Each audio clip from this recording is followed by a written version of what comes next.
there's more cuteness. I know it's like not my good side. It's like weird, like, but I have side. You know, that is totally good.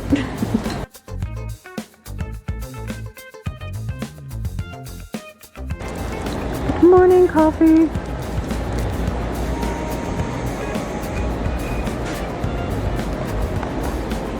Ta-da!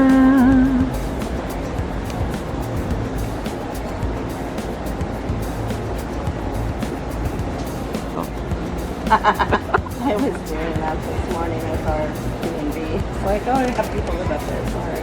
Yeah.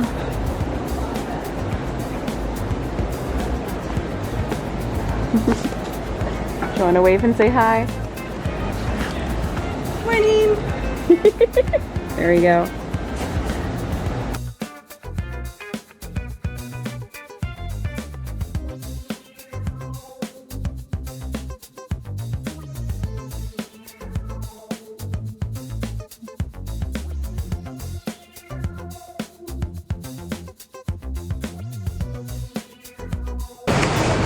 So good morning. We are going to be going on some shopping adventures today. I've actually got 2 days here in New York booked out to go fabric shopping, and I want to go find some really fun stuff. So we're going to be hitting some of the smaller local shops as well as everybody's favorite mood. Let's face it, everybody stops there, everyone talks about it. From what I understand from locals, it's kind of more like the department store of fabric shopping.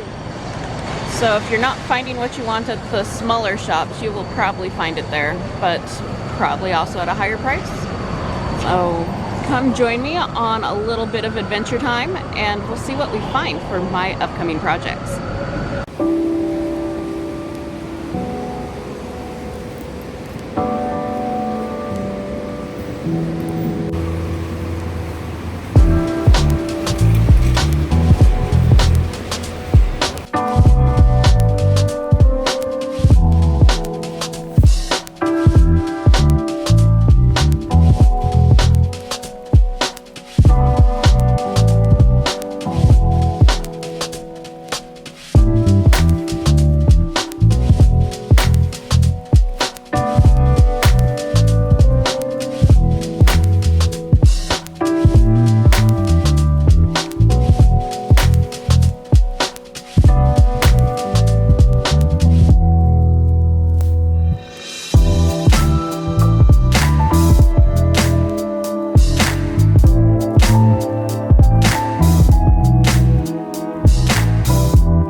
That's just fun.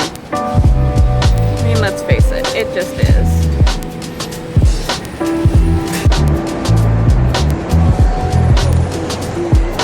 Hey, look at that.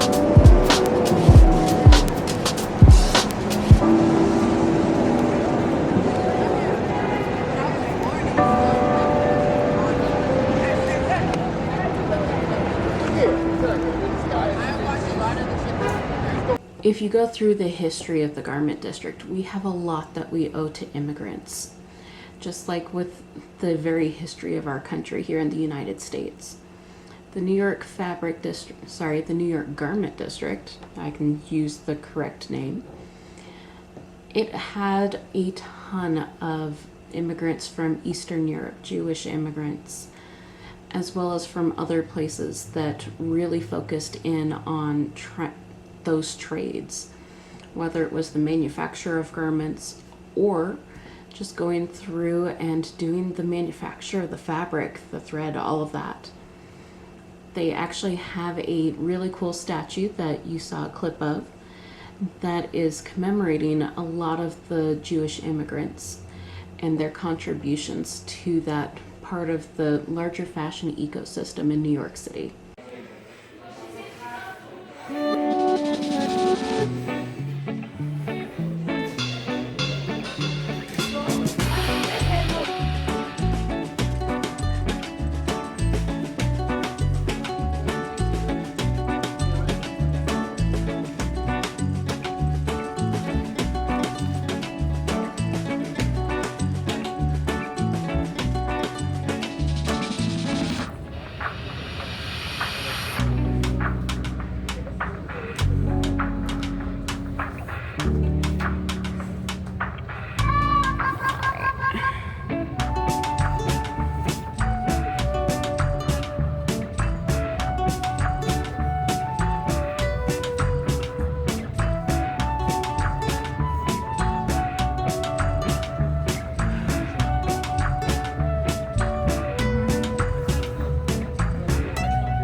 It's hot.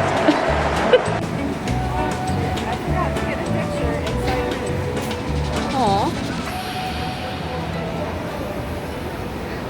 All right, and I'm gonna jump in right here in home wonderful editing land to wish us off and talk a little bit about the garment district.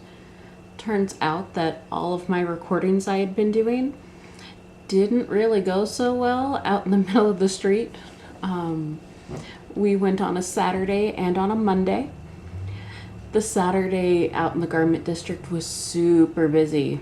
The shop owners basically were saying it was a bunch of tourists, like myself, to be honest. I'm not going to pretend I was a local.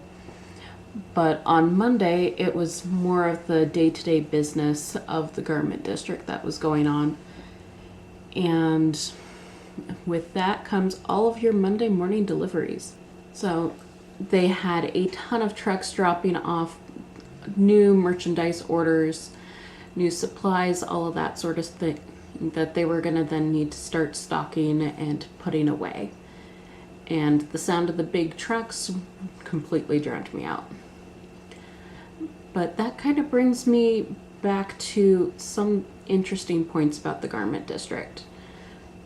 So the garment district has been around for a very, very long time, and it was mostly founded as part of the manufacture of garments, whether that was the construction of them or the construction of the materials. whether that's weaving, notions, that sort of thing.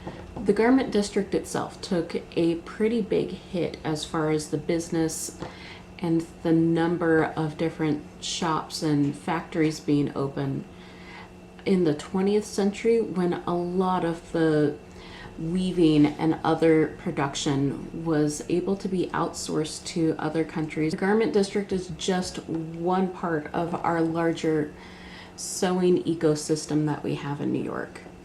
So it's going to be part of what feeds supplies into the New York fashion designers, into some of our high-end tailoring and couture shops, as well as into Broadway itself.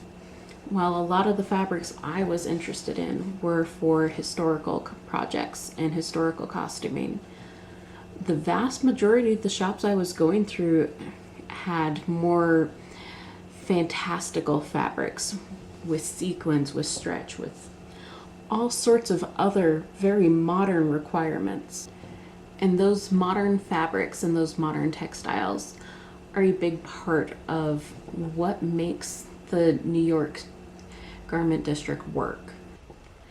When I went out and I visited the Dallas fashion and fabric shops, they had a lot of that same bulk of fabric and everything else, but it wasn't quite feeding into an ecosystem in quite the same way. You had a couple of large theater or opera houses there in Dallas. You also had a lot of high-end upholstery shops, a couple high-end tailors, but it didn't have nearly as much of a demand and sort of a symbiotic relationship with all of that you see in New York. And that's probably a big part of why it works. By the way, I am not doing this because I've been sponsored by the Garment District Coalition or anything else. I just found it really fascinating when I was digging into that research and some of the background on my way to and from in the airport. I want to thank everybody who let me go run amok through their stores. It was so kind and helpful while we tried to navigate our way around with my friend Melissa and I. And all of you for watching. If you've come this far, please consider subscribing. I've got a couple more vlogs and videos about my trip out to New York that I'm going to be working on processing out, including a separate haul video from this where I show off some of the fun stuff I found and some of my purchases. It would mean a lot to me if you would also click that like button, help this video share out to some of the other folks that might find it helpful, and comment down below and tell me one of your dream fabrics that you always wanted to find in a store. And who knows, maybe someone can point you in the direction of a good shop. Anyway, in the meantime, thanks for watching, and I hope you have a marvelous day. Bye.